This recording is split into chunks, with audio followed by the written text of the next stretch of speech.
All right. Welcome everyone to another episode of the Overcast. We're your weatherman. Talking We're the about all weatherman. kinds of shit. Rain, sleet, hail, snow. It doesn't matter. Today, I don't know if you realize what we're talking about today is the Man O' Steel, Man o' steel. Superman. We both went and saw Superman. And when I tell you, I have probably said on multiple occasions to Solo how I'm not a Superman fan. I've never been a Superman fan. It's just not been my cup of tea. I'm a Spider-Man fan. Um, now I'm a Superman fan. After 20 years of Now, knowing this now, man, now, now, you can't say nothing about Superman derogatory to me in my direction. he's welcome to the barbecue, folks. Look, so we can since everybody can give out passes. Shit, he double endorsed. He double endorsed. So Hey, so what we gonna do? We both got some drinks. Salute salute Superman to Superman. to And, Superman. and, and for that matter, to Lex, because he was So, fantastic. we gonna get there. All right.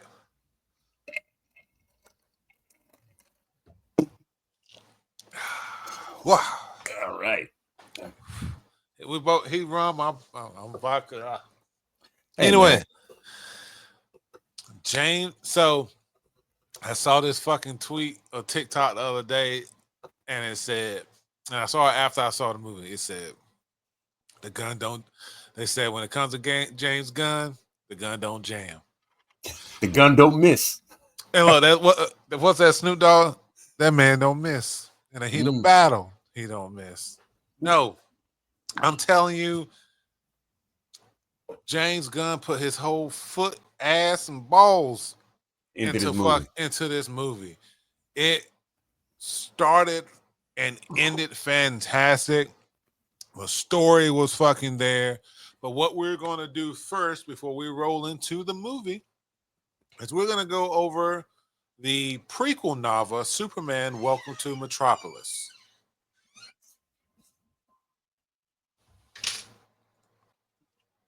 All right. Hold on. I'll get that in post. All right, hold on. Yeah. I'm going to do this for myself when I'm going back ahead. All right.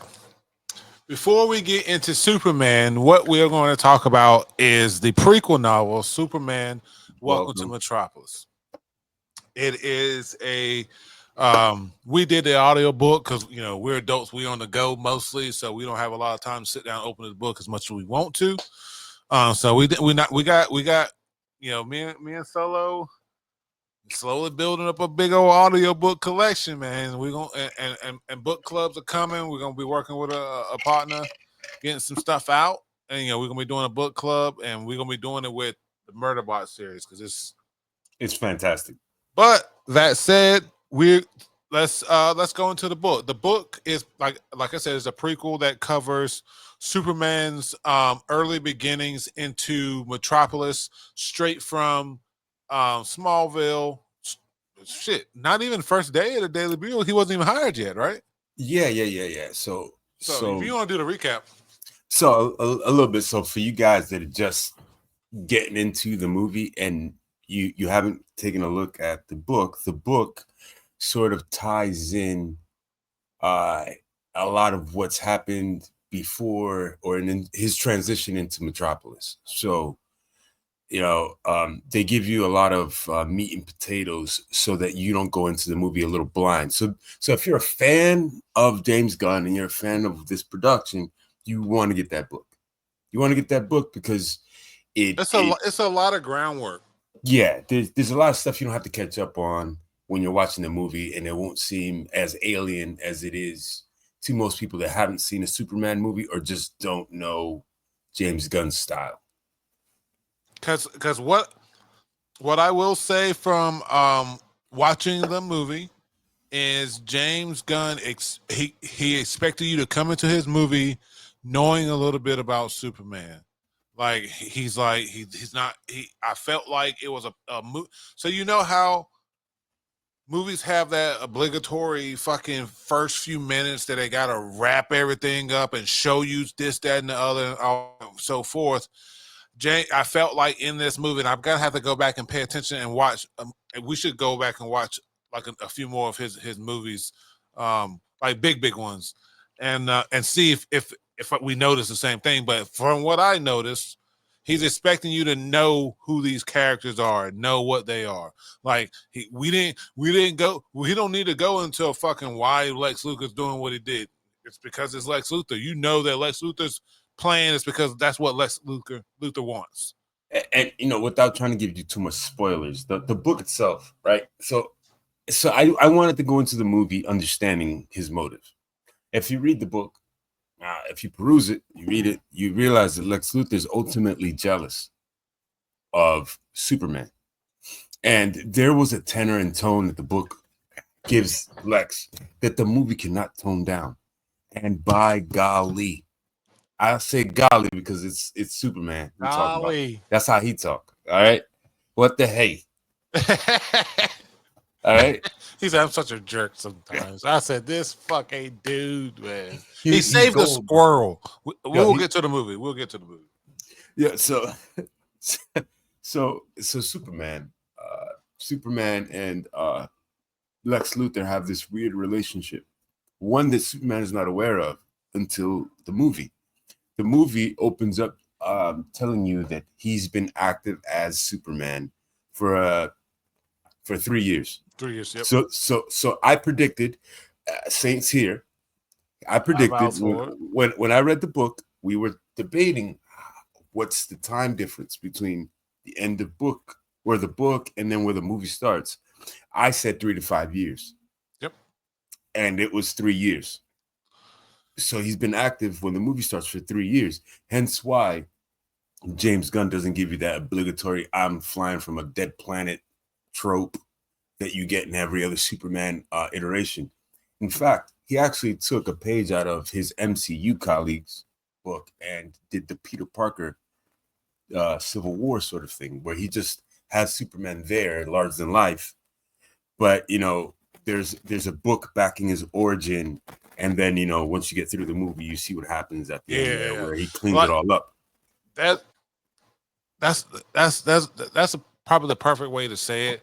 There's a lot of ways that you're wondering where he's going with something, then he cleans it all up.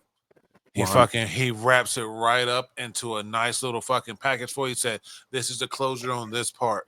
This is what happens on this part. And at the end, this is what we're doing. So the book covers I had his name before we started. The cyborg that he fights. Oh, this covers Metallo. All right, so the very first villain that Metallo. Okay, yeah. Yeah. I almost said Metallo, but I didn't want to because I was thinking Metamorpho, and I didn't want to say him. But okay, so Metallo. Metallo is this master assassin that was transformed into some type of cyborg. Yep, he was killed in one of his missions or whatever. Luthor took him, turned him into a cyborg, and then and just like the comics and the TV show, eventually he gets implanted with kryptonite, and right. So in the book, Metallo is the big bad. Luthor is sending Lex is sending Lex in the book. Lex is going after his enemies as well as being the good Samaritan by tearing shit up and then swooping in and offering to clean it up and pay for it and shit. And so he's using Metallo as a means to basically cause a little ruckus or whatever. But then Superman shows up. And so everyone's trying to figure out who the Superman is. Clark Kent's on the scene. He's getting exclusive interviews and shit like that or whatever. And then it basically covers Lex Luthor's attempt to find out more about Superman while manipulating Metallo like he always does to thinking Superman is his enemy. And then I think it was a really, really nice, Saturday morning cartoon like warmth that you got. I got from reading it. You know, with Yeah, the blam and the wham. I was like, man, you know, okay, man, you felt this it is felt like cool, man. it felt like you were listening to a comic book. It did, and so I had a lot. I enjoyed the story. I enjoyed that lead up because I think we I finished it like the day of the movie. I think or the day before. No, the day before. Um, but still, just enjoyed it so fucking much. I thought it was a great book. I thought it was a great little segue into the movie, which like we've mentioned on multiple occasions was damn fucking good. It was good, but the thing is, the thing that I wanted to see, because I didn't want Lex Luthor to come off as um, like a surface level character.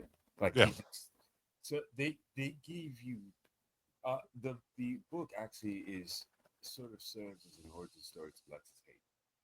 What you get out of the movie is more of the same. The book is the beginning. The movie is the end. Like Yeah. you know what I mean?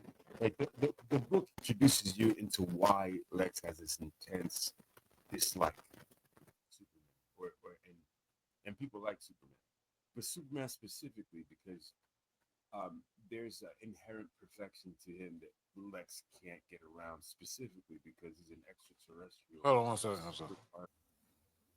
All right, there we go. And so what we're faced with is a Lex inside the book, and that's inherently like hyper obsessed with the idea of Superman's perfection, and honestly, Superman just got in the way in the book. Like in Of his plans, yeah, just inadvertently. And he didn't even realize like who he was stopping, and it happened to be Lex, and that pissed him off. yeah, yeah. Lex was in the middle of trying to correct his competitors, a toy maker competitor that was selling illicit goods inside of toys, stuffed animals, and things of that nature. So in comes Lex with this team of goons that he's paying to test out this this tank that he created to go ape on the toy Yeah, factory. And in comes Superman, the Boy Scout wearing blue. He comes in there. He comes in there, debut. They debut because the thing, he debuts and then after he cleans up the mess, all of a sudden Lex is made aware that there's somebody out there, some metahuman that's and invulnerable. not just yeah, like not just any metahuman that he's used to. This guy's invulnerable to everything that he got Everything. thrown at. Yeah, I mean, this tank is state of the art. I mean, I I know a little bit about military weaponry. I'm not an expert, but I'll tell you this: the thing that was the thing that was trying to like do to Superman. That's the most advanced thing I ever heard in my life. You know what I'm Yeah, talking about? So he ends up eating all of that and then cleaning up and then even having an interview with himself and with then Clark. Yeah, with and then that's when Lex was made aware of him. And then Lex was like, we gotta prep for this man. And then, because Clark as Superman became the focal point of all the conversations because there's never been somebody like him. And yeah. he looks so stark in his blue, and then he's wearing his drawers outside his pants, just flying around, and he loves people. So the book gives you the origin story of Lex's megalomaniac or his obsession, and you see his narcissism in full tilt. You know what I mean? It's In the all about movie. him. Yeah, yeah, in the movie, but definitely the infant stages of that with the connection to Superman in the book. Yeah. So I mean, when the movie starts, it's already about he already has a plan for Superman. He's already ready for that next bout with him. You know, um, it's early and Superman just came out, so we ain't gonna spoil the story too much for you guys as much as going on here, what we got going on. But it was a beautifully done movie, It felt like a beautifully Saturday done movie, morning cartoon. It felt like you woke up on a Saturday as a '90s kid, and you and were like, "I need to get this off, for my parents make me eat breakfast." and we I feel like the characters they introduced, the Justice, the Justice Gang was dope as hell. Fucking Hawk Girl, Green Lantern, Mr. Terrific was dope. Mr. Terrific had a super cool ass scene. Shit, fucking all of them had cool scenes. Only thing I would say, I think me and him talked about it before. What we didn't talk about this. Hawk Girl screeching was crazy. There was a That was lot of it. awesome. Yeah. That So was awesome. I didn't expect that. I thought I was like, damn. Every time I thought the screeching was a lot after like 16 times of her screeching. Um, I didn't even think that was going to happen. Crypto. Only thing I gotta say too about crypto was in the way a lot. Yeah. Crypto Yeah. was just in the way. Outside of crypto being in the way, I think the movie. When I tell you that I'm excited about DC and the future of DC right now, it doesn't make any sense. I But cannot wait for a lot of the shit that he has coming out over the next couple of years. but let's be honest. Crypto seemed like a gimmick up until certain points in the movie where you were like, "Yo, this has to Well, happen." that was things that happened that really show like, man, I sleep on crypto just being a superpower dog. Nah, he really on some shit. Like when it comes to it, like he was tearing people up when it came time. So Yeah. like I Hey. had to put some respect on his name. I was just like, damn, like crypto, why you jumping around right now? Like it's serious business. Yeah. Mr. Terrific didn't like that motherfucker either. And ten is ten is his little T orbs, T Yeah, spheres. yeah, you gotta call him by. You gotta respect the name on that. Yeah, He'll get on yeah. you. T It spheres. ain't a What it circle. yeah. Ain't. Oh man. Yeah, but to be honest, that was a little foreshadowing, right? When he took out the T sphere, that was a little foreshadowing. I think so that was a spin that that was a spin on, and maybe you can enlighten me a little bit more on this. There was a spin on his parents. Is there any stories or anything similar in the comics that had that same feel, or was that something like brand new to you know one Gunn's way of just saying like we all know who Jor-El and his wife. What was his wife's name? I know Jor-El.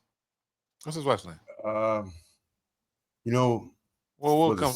for the sake of this production, we're not gonna jump down a rabbit hole. I don't know her Well, name. We're yeah, gonna research that though. but his parents have always been like, God, like we sent you to Earth for X, Y, and Z, blah blah. What Gunn changed a little bit on what the story is on why he was sent to Earth. And I'm not sure if that's a thing that comes from the comics or something that he kind of put his spin on to be one of those things like, look, it's not about his parents. This is what his parents are about. They said they did what they did, and then let's move on with the story. As we see the way that they wrapped up the story in the end, it was I feel like I just never seen his parents portray that way. I can't honestly tell you I have where they come off as evil as they sound. Like it sounded like we was looking at him like a Like they were like they were Zod followers and shit. To me, that's what I thought that's what I thought it seemed like. It seemed like they were following Zod. They were it um it's it sounded like Omni Man parents or something like yeah, that. yeah, like yeah, they literally sound like Omni Man's parents. Like you're here to find a mate, do what you need to do, but prepare this planet for when we come here. You got to Take as many get wives. a harem and whatever. And listen, I ain't gonna lie. When I heard the harem part, I was like, ha ha ha ha. And then Lex was like, yeah, that wasn't fake. And I was like, ooh, whoa, okay, now, whoa, Yeah, oh, that was a spin I didn't expect, but one that has not. So like there's like Red Sun, Superman. There's other iterations and alternate yeah, versions. and which I not, and I also we can't spoil too much because that's also a spoiler when they mention the different color suns and stuff like that that I thought was cool. Yeah, But we'll yeah. Let's see.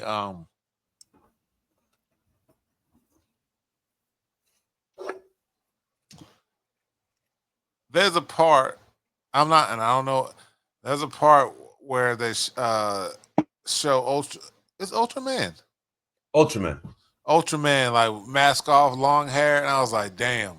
Like when we get Resurrection suit, Death of Superman out of James Gunn, he's gonna he's gonna He's he's gonna. gonna look like a cool ass fucking Superman, man. But you know what's funny? I was reading like after I saw the movie, then I was free to peruse the internet, Yeah, right? Because I held back a lot. It turns out that James Gunn didn't like long-haired Superman. really. He despises not the. I read an article, and you can as I'm talking, you can research this. Yeah, He didn't like mullet long-haired Superman specifically because they were trying to make Superman look edgier. And he was like, the thing that makes Superman cool is that he is a cheesy character. You can't make Superman look cool, bro. He wears drawers out his pants. You know what I'm talking about? Like you can't make him look cool. He's not supposed to be. He's supposed to be very cheesy, very for the kids. So he's like, he didn't. It's not that he didn't like the haircut. If I get yeah. this right, He he said stated that the '90s approach to making Superman cool, including a mullet, was cringy. yes, it was. I agree with him. That's the whole Superman that you're talking about, like the Death of Superman style of haircut. Yeah. That's what Ultraman looked like, and I think that he had Superman just beat the crap out of him because he didn't like the haircut in general. You know what I'm talking All about? right, I see that. Cause I mean, I ain't gonna lie. Once the helmet came off, he put some work in He after that. looked good. He I looked liked it. like he So looked like Tarzan, man. Like he looked great. so He had locks. that's the movie was tastefully done. Every character had their shine. It was a Superman movie, but it was a hey, this is what I'm. This is just a start. Is what I felt. We walked into a built world. You see, and that's one of the things that I love about the way James Gunn did this because it's the genesis of the DCU, and the world's already been built 300 years in advance. Yeah. The first metahumans have been around for since 300 years ago. So if it's 2025, we're talking about like, you know, if it's 2025 and we're going to like, the 1700s, something like that. Yeah, 300 I'm not years. sure. 300 years. They've been around since pre-Civil War. That's 1700s. America's only like 200 some odd years old. You know what I mean? That said, they also that people are trying to say all kinds of messages were getting pushed in the movie, and I ain't gonna lie to you, man. I didn't get a single fucking one. I got a Superman movie, a Superman saving people. Like I didn't see no one's pressing things either way. Either way, But I think people have a huge misconception, like with what they believe is politics, a political message, and not. There's nothing political about putting two countries at war in a movie. Number one, because this happens every day. We're living through it. Yep, You yep, know what I yep. mean? What do you mean political? We watch movies. We watch movies that have police commissioners shot in it, All and the time. you know what I mean? Like all sorts of things, like White House Down. And that's not a political movie. It has a president getting We retell war stories all the time on purpose. just to remind people that stuff happened. It's if we're gonna be uh, in any way objective about this movie is to say that people that are trying to attach political tropes are just looking for something to hate for the sake of hate. I agree. Because it's a movie about Superman, and it's It's a about Superman someone movie. who people saving people. And to be honest, it's a story about someone that's ultimately kind versus all odds possible. It Because doesn't. You get saved if you need saving. that's it. That's it. And the thing is, people have a hard time wrapping their minds around being kind for kindness, for the sake of kindness. And that's what ultimately makes Superman better than the rest. Because if you look at the rest of the Justice Gang, right, they were okay with killing things. The big I don't even want to get into it because I feel like we'll spoil it for the listeners. Yeah. But Superman, his morality wise, is going to create the best dynamic for when they introduce Batman. And they have to be creative with the way they introduce Batman because Superman is the beast. They had a Easter egg for Gotham City, and that was dope as shit. So Oh yeah, yeah. They had, and even the Maxwell Lord tie yeah, in, yeah, yeah, yeah, like he was in there for like 3 seconds, but everybody was a Maxwell Lord like employee. yeah. Yeah. So, um, overall, what's your rating? Nine, Fucking same 9. I'm gonna get. I'm. nine, It's a 9. and the only reason it's not a 10, the only reason it's not a 10, it's because nothing is a 10. I can't think of anything that's so. Yeah, again, I haven't think of anything that's so perfect that like it's the best thing I've seen, hands down. Yeah. So we're Hot saying. take, hot take. How about Sinners? I All gave right, Sinners a 10. I will say I gave Sinners a 10. I gave Sinners a 10. There's no other movie I know that I people gave would Sinners watch a 10. four I or five remember times. giving Sinners a 10. Sinners has to be a 10. It's All right. unapologetically, and not because it's a black movie, not because it was about like, uh, a fantasy tale in Jim Crow South. And this is not a Sinners cast, guys. This is not a Sinners episode. But you have to understand, there's a difference between a 9 and 10. When you're hearing mass amounts of people seeing a one movie 4 or 5 times, you can't Yeah, really, you can't, yeah. I've seen Sinner 4 times. you know what I'm saying? I'm here to tell you, I don't do that. I don't do that. I typically watch a movie once, but Superman is a movie also that I would. Yeah, we're gonna watch again as soon as I, it's I'm available.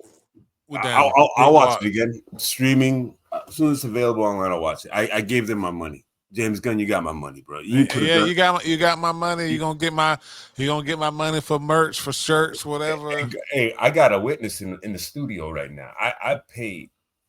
For I paid for about 8 people to watch Superman today. Superman. Yeah. And literally the second he was done was like, I want to see it again. Ain't nobody in that group complained. I'm talking about nobody in that group. Don't the only complaint I think there was, actually there wasn't any. Everybody thinks that movie was a Yeah, 10. I'm not gonna say I don't think. Yeah, no. And everybody that watched that movie watched Cavill's Superman. And nobody mentioned Cavill. That's all I'll say. I'm not gonna lie, and I enjoy Cavill Superman, but this is my Superman. So No, this is for the people. See, I feel like if you look at Cavill Superman, he was done in such a way that didn't do the actor himself justice. And it's because Cavill tried to bring some to Superman that people that the script didn't allow for. I feel like he wanted to make uh his Kal-El seem like an alien not sure how to fit in. yeah, And I got that. I got that. yeah, you know what I'm saying? And so he wandered and whatnot. Like he had his like, I don't know what to call it. Like I'd never seen a Superman that wandered like what's my man? The Hulk, Bruce Banner. Like he was walking around like Bruce Banner in Man of Steel. Like walking the earth. Like, you know Yeah, what I mean? Like and I'm like, I don't get it. But I will rock with it because I'm a fan of Superman. I, th- this movie made me a huge fan of Superman. I'm looking forward to James Gunn's future when it comes to it. So I think we're in for a treat. And we're gonna have more to say about it, more to talk about it once we get into. Because I know, like me and Solo, we're gonna tackle some of like the absolute Superman comics and start talking about those as well. But look Uh, at how they introduced Kara. Like this is the only reason it's not a 10 to me. It's the introduction of Kara. See, I'm a huge fan of DC and Marvel comics. Been yeah. consumed it. I can't say I've completely dislike a lot, like one or another to choose. They're both good. But Kara Zor-El, in my history of reading the comics is introduced when she crash lands into Gotham. So it's all over the internet. I hope I'm not spoiling this for anybody, but it's all over the internet that she arrives in Yeah. that movie. So my thing with her arrival is that when she's introduced in comics, it's in a way where Superman doesn't know he has a cousin. So James Gunn is going to have to do me a favor and explain that to me. So and saying, if you will, you can we pull up every iteration in which way she's introduced? Because I I want can so I mean because I don't want to speak out of turn, but like she's supposed to be discovered by Batman in Gotham City. So unless that already happened, we have a problem. That James Gunn is going to use beautiful cinematography and artistry, and however case his brand of storytelling will set us free. But that's the only reason it's not a 10 to me, because I love Kara Zor-El's story. Her arc is fantastic. Because I'm excited. I'm excited for her movie. I think the casting for her was done great. I'm looking Millie forward Alcott's to a monster. yeah, I'm looking forward to her movie and the Clayface movie because I enjoy the Clayface comic, not comic Character. episodes, and they also were super sad. So I'm looking for. I know it's gonna be a good movie. It's gonna be a drama filled movie. So that said, we appreciate y'all listening to us talk about Superman. We gonna I think what we're gonna do is we're gonna have a Superman 2.5 episode where we're gonna go over different iterations of Superman. We're gonna talk about absolute Superman. We're gonna talk more about Carol. We're gonna have the details for that, and I also want to talk more about pick your brain about um, General Zod, Phantom Zone, all that stuff. 100%. All right. Because I think that we've covered all our bases. Well, Good that's it. now. Well, That's it. We'll have more on Superman. We appreciate y'all listening. We gonna keep it short until we're gonna have some long episodes. For right now, I think it's good. Thank you guys for listening. Please like, share, and subscribe. Check out all of our social medias in the description. never And I ride solo. never ride solo. Always be saintly. Later. Gator. All right.